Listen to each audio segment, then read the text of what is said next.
Hi friends, இன்றைக்கி ஆட்டோட நுரையீரல் வச்சு எப்படி ஒரு கிரேவி செய்யலான்னு பார்த்துக்கலாம். அதுக்கு ஸ்டவ்வில் ஒரு குக்கர் வச்சுட்டு 3 டேபிள் ஸ்பூன் எண்ணெய் விட்டுக்கலாம்.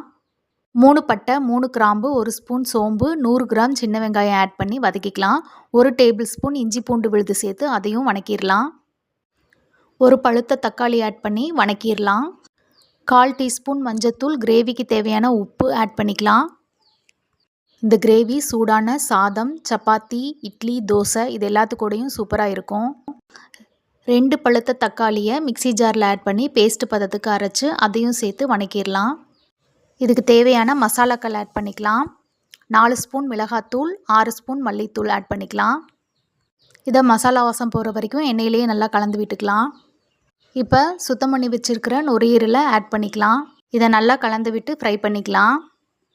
4 டேபிள் ஸ்பூன் தேங்காவை தண்ணி விட்டு விழுது பதத்துக்கு அரைச்சி அதையும் குக்கரில் ஆட் பண்ணிக்கலாம். தேவையான அளவு தண்ணி விட்டு குக்கரை மூடி வச்சு 5 விசில் விட்டு எடுத்துக்கலாம்.